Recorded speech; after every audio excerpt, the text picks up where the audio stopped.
All right, welcome back to the Daily Fantasy Flex podcast. It's Sunday. We're going to talk some MLB and teams back together. I'm here with Jay. What's going on, man?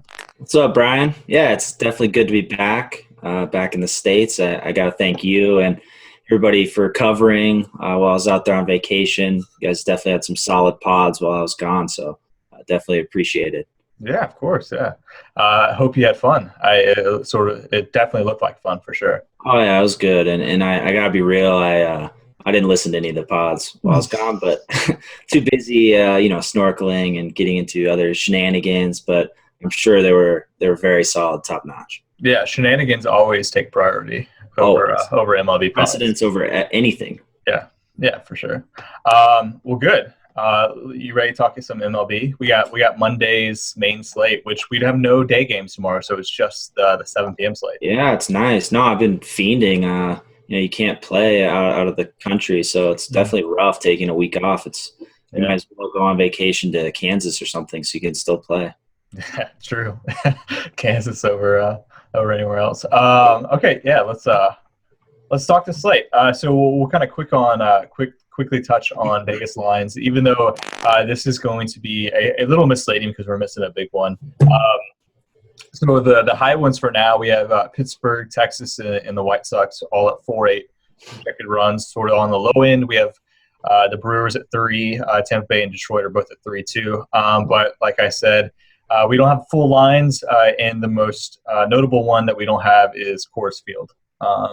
Yeah, is that important? A little bit, yeah. So I mean, we can speculate. I think it'll be pretty high, as it usually always is at Coors Field. So they actually had 10 games on the road. I didn't realize they were gone. They were gone for a long time. They were gone longer than I was. That's true. And they hit some really nice vacation destinations. I was looking at the cities. They hit up San Diego, and the always underrated Phoenix, which has great golf courses. Oh, so you missed this. Even though our readers definitely did not miss this and gave me crap about it. The night that they had 17 runs, that was my day for trend of the day. And I wrote, my trend of the day was Rockies batters in a pitcher's park. Because San Francisco is like the toughest pitcher's park. Yeah, it is. It's got a 100 park rating. Yep. So I wrote, I looked at whether Rockies batters were sort of priced appropriately, more so than league average or not. And it turns out they do really bad, but then they had 17 runs. So I got of course, man. Yeah, and then people talk some junk, which hey, I deserve it, you know. It was bad timing on that article. I stand by the data because it was the data, but maybe not the best day to put out that article, I guess. It's just that's unlucky. It's bad timing. How dare I not project the Rockies to score 17 runs in like one inning or whatever it was. Yeah, 13 in an inning. Yeah, in San Francisco. Yeah, man. Yeah, that was pretty crazy. But I don't know. Yeah, it's the process that counts. We've stressed that enough through all these pods we've done. But that one's definitely on the other side of the variance. Oh yeah, it just made me laugh when I saw them just go off because I was like, wow, that's they did it to spite you, man. It happens a lot. Yeah, I thought that was like the safest trend. The Rockies, in San Francisco. I was like, you can't win them all. Right. But yeah, so obviously, even though we're sort of giving these high totals with Texas, Pittsburgh, and they're still high. I mean, they're approaching 5. Definitely monitor the lines and the line movement tomorrow, as always, because Colorado, Arizona. If the series in Arizona just recently, the last couple of weeks, was any indication of how high it's going to be very, very high. right. Yeah, for sure. Arizona's a good park. For sure. And I think that's where you want to start, as always. Just kind of breaking down Coors Field game, how you want to tackle it with cash tournaments. Just get a nice head start on the day, looking at some of these teams you want to target for hitters, and then some of these the Tigers and Rays and the Brewers at low implied totals. Kind of look at those in terms of who you want to pitch to get low total. Yeah, it is an interesting slate, and we'll use this to transition into our segments because we have a bunch of aces here. We have Strasburg, Felix, Jose, Lester, Kluber. I mean, all these guys are their team's aces, and they're all priced as aces. So it's an interesting slate when we have a whole lot of aces at the top, but then sort of the lower tier pitchers are really bad, like bad enough where we have really high totals. So you have a lot of expensive batters and a lot of expensive pitchers, which always sort of makes it interesting as far as strategy goes in both cash games and tournament. How do you balance both of those? Right. So we'll try to touch on that and give you our thoughts on that throughout the pod, and we'll transition into our first segment, which is going to be two pitchers that are intriguing and then one pitcher to fade. So we'll each give two pitchers. Jay, I'll let you start with yours. All right, cool. Yeah, one guy I'm looking at that I think is intriguing, and yeah, you kind of mentioned it. A lot of these guys are very similarly priced. It's going to be hard to distinguish who you want to go in each format. But a guy I'm looking at, and this is probably more for cash, is Jose Fernandez. Quite a few reasons why I'm interested in him. He's facing the Brewers, who we just went over, are the team that's implied to score the fewest runs at just 3. So, that stands out as a positive. Looking at our K predictor, which is probably one of my favorite things of all the data we have on our models to look at, especially for pitching, with how important strikeouts is, we can see that Jose is projected to strike out 10.8, which is the most on the slate. Mm-hmm. The 0.8, I'm looking at that as a bad call by the umpire. He struck someone out and the ump didn't call it, and then he grounded out to third or something. So you just get that extra 0.8 in your mind. So, but he's pitching at the field with the second best park factor out of all pitchers on this slate. So there's a lot of positives, I think, kind of looking at Jose Fernandez. And then you kind of break it down on the surface looking at stats, and he hasn't really been great this season. He's been off his command a little bit. He's not going deep in innings. He's averaging on the season under 6 innings per start, which is horrible. But he's getting 98 pitches a game on average. So I think this is something where you look at in terms of cash, his strikeout rate is extremely high, but he's not going deep into games. So it caps his upside a bit to where I think you look at these high-priced pitchers, some of these other guys have a bit more upside, can make it deep into games into the 8th inning, where Jose is sitting at 5 2/3 innings because of his high pitch count. So I look at the strikeouts.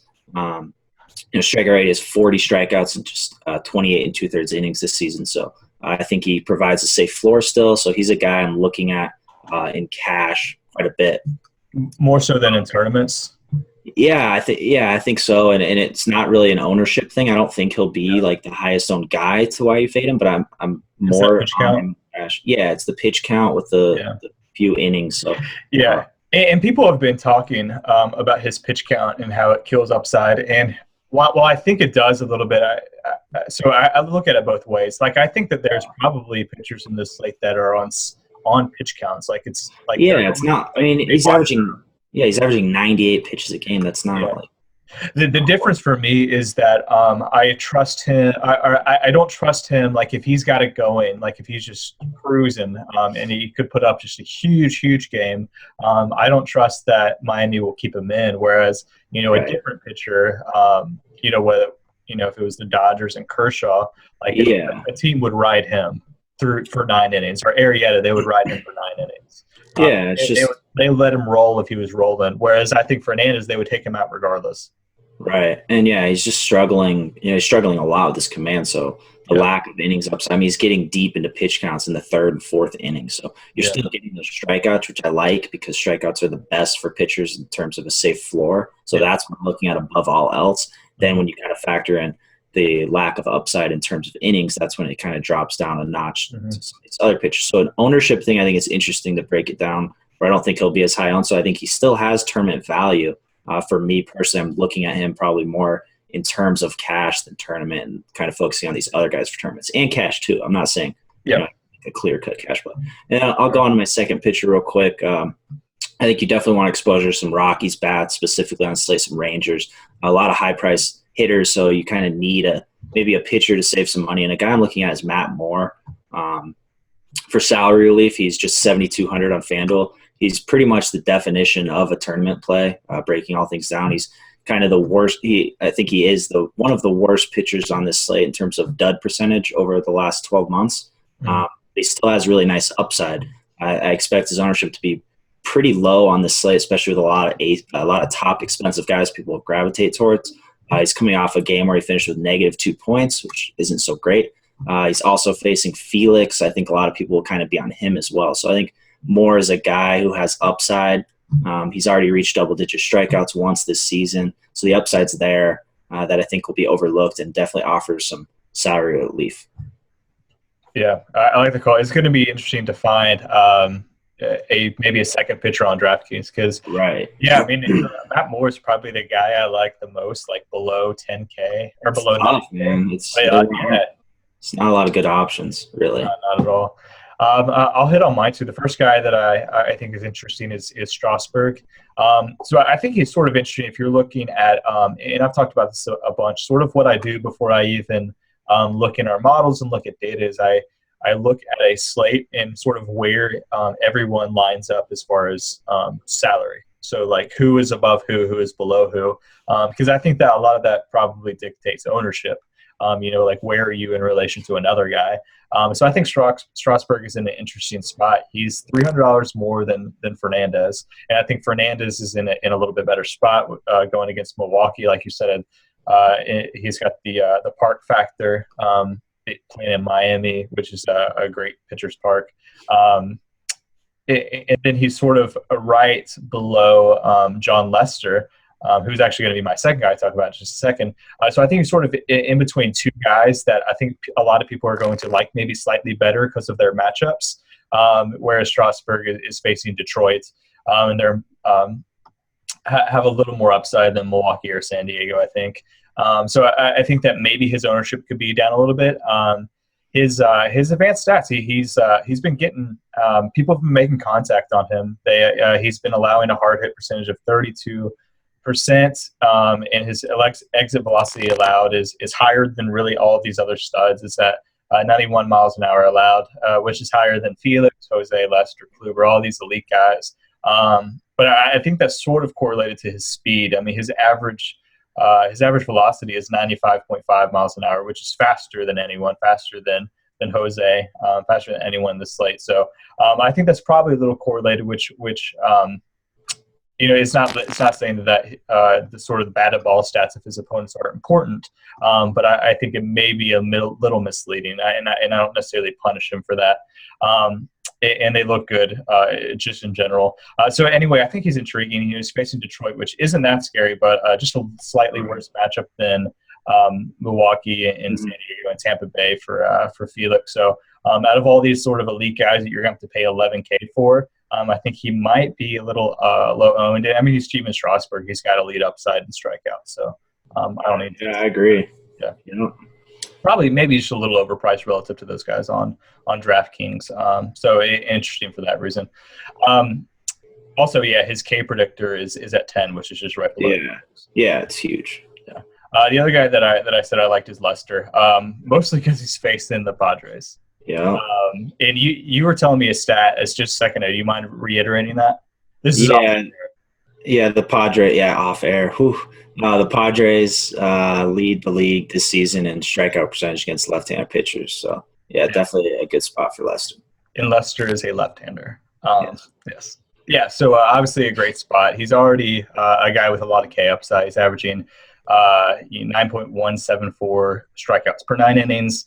And they're facing the San Diego team. He's sort of pricey a little bit on DraftKings. He's above Fernandez. He's above Felix. He's above Strasburg. So sort of an interesting spot here. But I really like his upside. And I think he's fine in cash or tournaments. I think that he's going to have a really solid game. I could understand getting off of him a little bit in tournaments because I think he's going to be popular facing San Diego.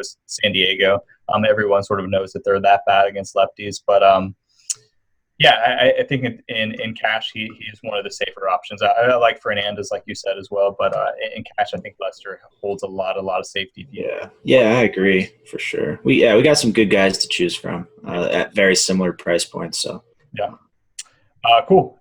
Who's your fade?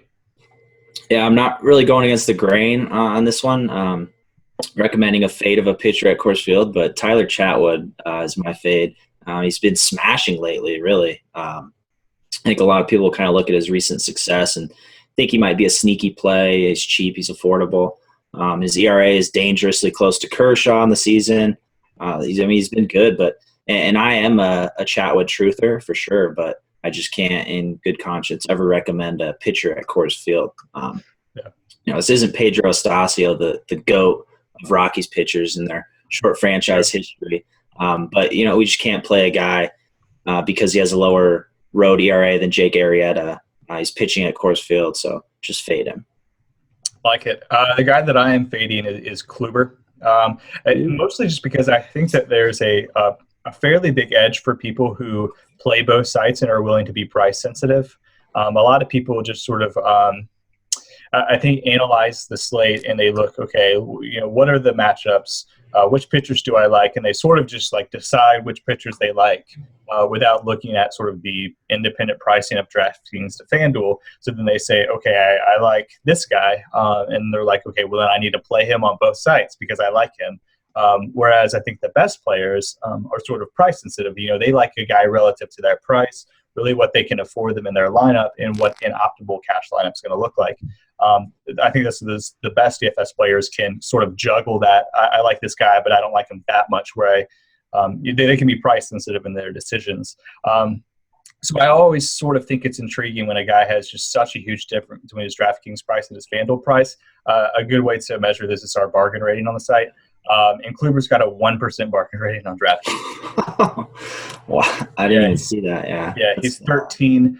He's 13-4 on DraftKings. Wow. So I mean, you're talking $2,000 more than all of these other studs like Lester, Fernandez, Felix, and Strasburg. He's $2,000 more, which is just ridiculous.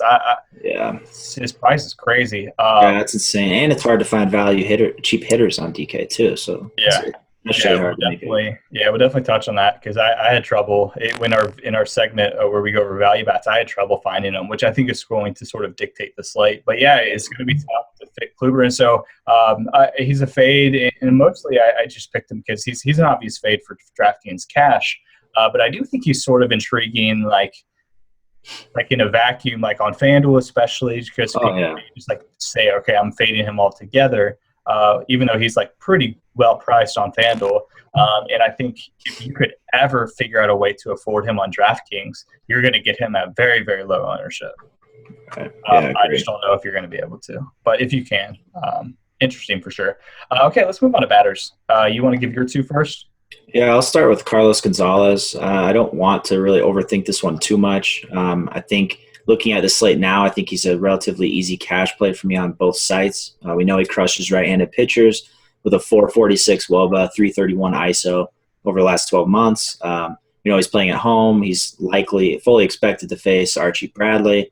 It's one of those things like I don't think you need to be a huge donkey and fade him in cash games. There's not much I really need to say. I will end it with that Archie Bradley has more walks than strikeouts in his career. So it's definitely a good spot to target. Although looking a bit deeper, I don't know, are you worried at all about Cargo's advanced stats over his last 15 days? I am.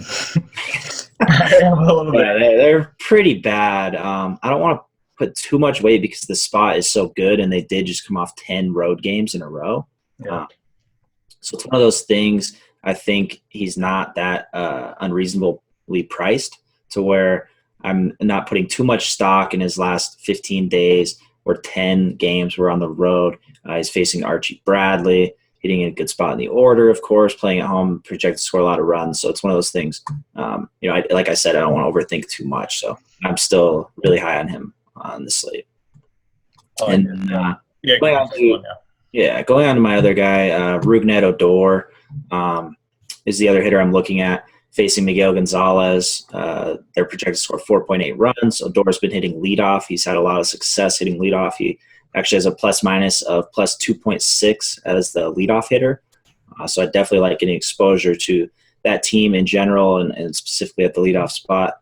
He also has the coolest nickname in the league, Rugi, and he plays at an overall thin position, second base. So I think kind of looking at it, it's either save with Derek Dietrich perhaps or kind of spend up and get some Rugi exposure. But either way, I'm looking at him pretty strongly in cash, and if not cash, if I go Dietrich or whoever else pops up as a value play, kind of saving for these high-price pitchers, then tournament for sure. Good calls. My first guy is Nolan Arenado. I mean, it's a Coors game at Coors, so it's not like I'm being too crazy here. And when we first started sort of brainstorming this podcast, and figure out what we wanted it to be, what sort of segments we wanted. I really like the idea of having like 2 intriguing pitchers and 2 intriguing batters. That way we didn't get locked into the best batters of the day, where we, like, every Coors slate, we had to just mention all the Coors players. I didn't want it to be like that. And even before the season, I was like, all right, I'm not going to be the guy that just mentions Coors players. Like, they're obviously good plays. Yeah. I sort of got to the point where I think we've seen in a lot of these tournaments, they've been really low owned for whatever reason. And there was sort of a similar situation last time they were home, where there was a lot of elite pitchers in a Coors slate. And it turned up that Nolan Arenado and several of the players at Coors were very, very low owned, like 8% or less or something like that, which is sort of crazy for the guy that with that much upside at Coors. So now I'm sort of rethinking, I do need to mention him because I do think he's intriguing. And I think that at least people have shown us in tournaments so far, when it comes to elite pitching or elite bats, they're going to choose the former. Which I think is just sort of an interesting thing to note, because then if you want to zag from the zig, then you have to I think target these Rockies bats and target the Arizona bats is I think the play to do. So Arenado, I think people are going to take these high-priced pitchers and then sort of fill in maybe lower the order guys with Rockies, Arizona, or some guys from other games with still some high upside, but in like the 3 to 4K range. Arenado's $5,500 on DraftKings. He's expensive, but I do think he's going to be really low owned and obviously has a lot of upside. He's got 307 ISO versus right-handed pitchers. They're going to be applied for 1 million runs. So I love his spot ownership and just sort of I like that. And roughly a million runs. Roughly 1 million runs, yeah. Not an exact projection. Right. The other guy I like is Crush, Chris Davis. He's facing a righty. We know what he does against righties. He's got 362 ISO versus right-handed pitchers. And I always just sort of, in these Coors games, I always try to figure out, I think it's interesting, like Arenado, like who are the expensive guys that potentially might be under-owned for Colorado and in this slate, Arizona playing it at Coors. But I also like to really figure out who are the elite bats who are not playing at Coors. The 2 guys that really stood out to me, even I could only choose one because I did want to talk about Arenado in that soapbox I just went on, is Crush and David Ortiz. I think they're both obviously elite power hitters. They're both facing a righty. They both have elite splits as lefties against those guys, and really good spots. The reason I chose Crush is mostly just because of his matchup. He's facing a bad pitcher that allows a lot of home runs. So I think it's just a really good spot for him. And I always sort of look at these high-priced guys, and maybe I can get him at lower ownership than he would be on a normal slate with these other guys. So, nice, definitely nice. Yeah, agree. You want to hit some FanDuel batters? Yeah. FanDuel has some cheap guys. We'll have to switch on our next pod maybe so you can get some of this action over here. But the first guy I'm looking at is Adam Jones. Kind of crazy to have him as like a true value bat. He's just 2,400 on FanDuel. I know he has 1 home run in 99 plate appearances this season. I know he has a 251 WOBA this season, but you can kind of dig deep and look into our advanced stats. We can see that he has positive differentials in exit velocity, hard hit percentage, average distance hit. So a lot of things are trending up. I'm going to kind of lean on the side that he's been a bit unlucky this season. And if you want to explore that a bit deeper for your own sake, you can look at his 239 batting average on balls in play, which is really low. You can compare that to his career average of 310, and then you can kind of understand that he has been quite unlucky this season. So at that price, and then you kind of add the fact that he's facing Jose Barrios, and I'm very high on La Maquina in the future. I like him a lot. He's 21 years old, but he's just struggled in his 2 starts this season with his command. Really high pitch counts early in innings. The walks, lack of innings definitely bode well for the Orioles as a whole, and in particular Adam Jones, who's hitting in a very favorable spot, middle of the order. Plenty of opportunities to get on base, whether it's a walk, and plenty of opportunities with other guys on base to kind of get to pay off that price at just 2,400. So they're projected to score, I think, 4.7 runs as of now. So I definitely want exposure to him as a value play. And then another guy, kind of similar to Adam Jones, is Prince Fielder, a guy who's underpriced, dirt cheap, doesn't have the same kind of advanced stats as Adam Jones, so I kind of maybe lean a bit more tournament for Prince Fielder. He's a 97% bargain rating on FanDuel. He's priced at just 2,700. So the Rangers are facing Miguel Gonzalez, which is a pitcher whose specialty is serving up bombs. So, I like getting a lot of exposure to this Rangers team, obviously, and Prince is a very cheap way to do it. So kind of like Adam Jones, I want a piece of the middle of an order of a team expected to score a lot of runs at a low price. I like it. For DraftKings, like I said, there's not a whole lot of value here. In my model, my personal model that I use for DraftKings, kind of going through like my top 40, 50 batters, and there's not really any guys that are priced below like 3,500.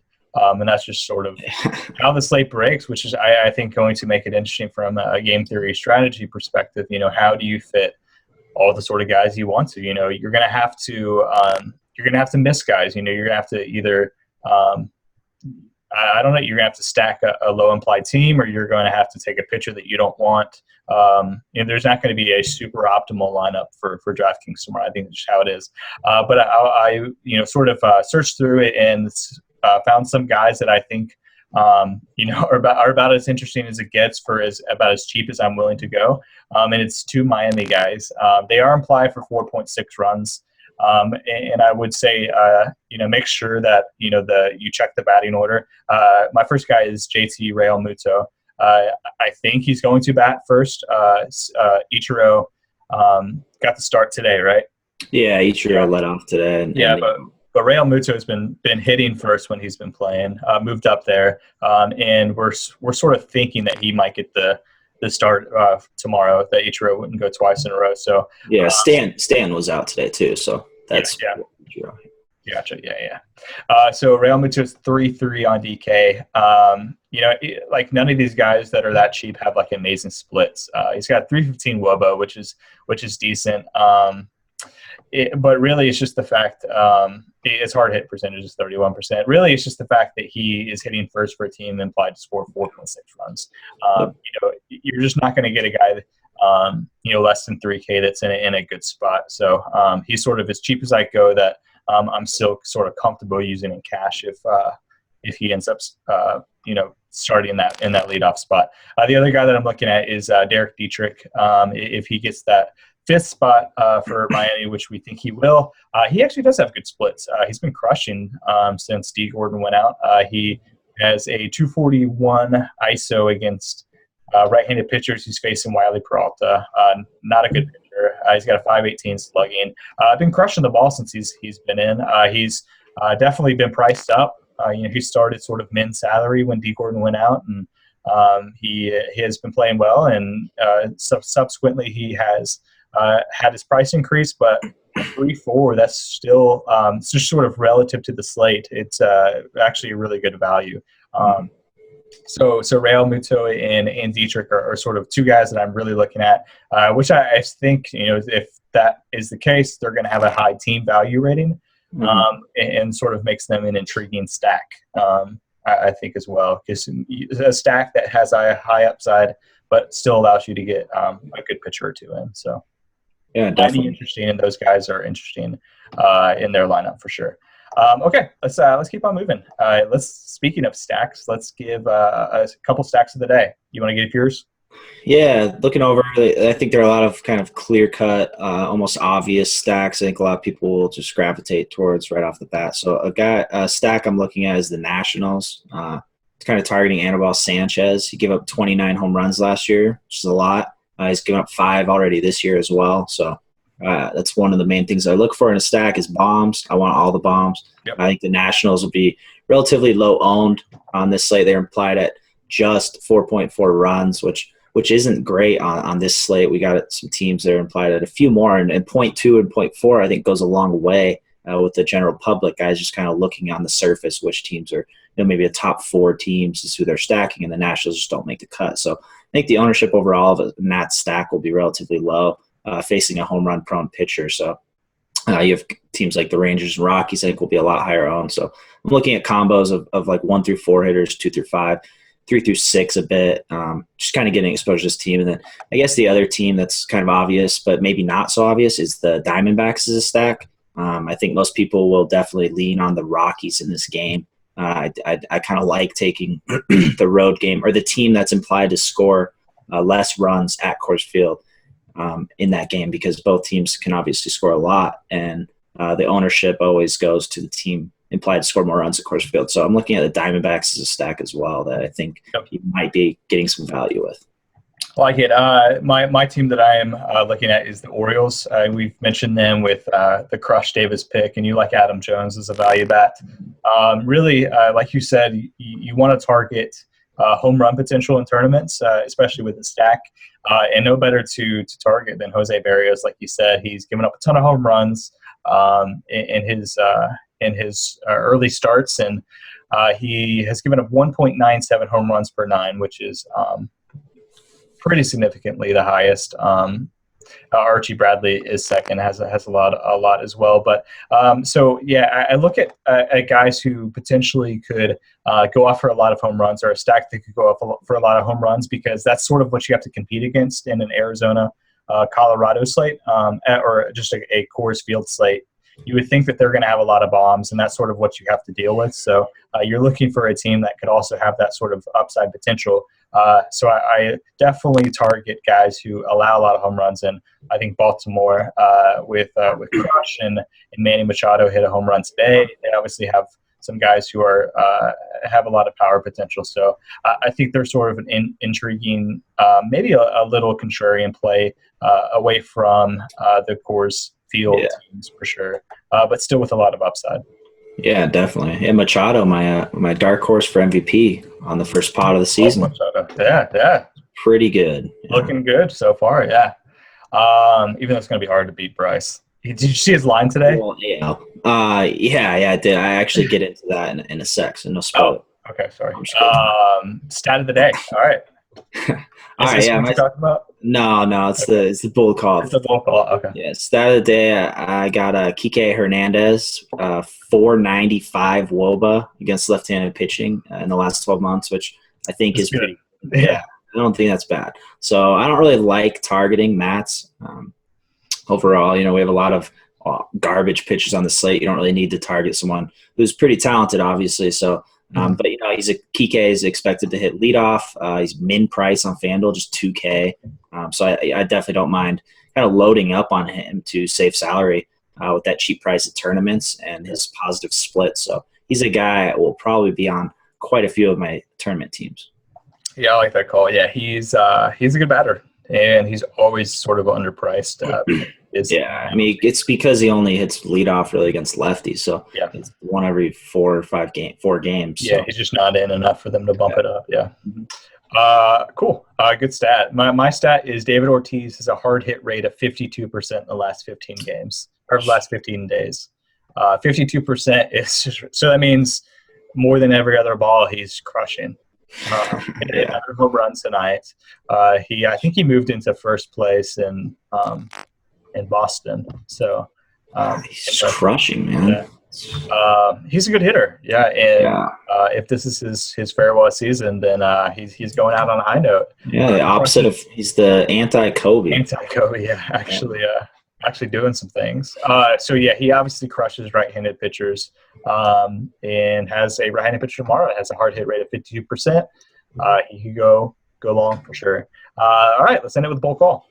Yeah, my bold call, and this is kind of insane to have as a bold call, but I'm going with it it's hard enough to call a home run anyways, but my bold call today is that Bryce Harper will hit a dong. And I think it's a bold call because, as we saw today, he doesn't even get pitched to anymore. How can you hit a home run if you don't even get pitched to? So, and yeah, going on to today, he broke a major league record, reaching base 7 times without an official at bat. So that's like Barry Bonds level he's approaching. Yeah.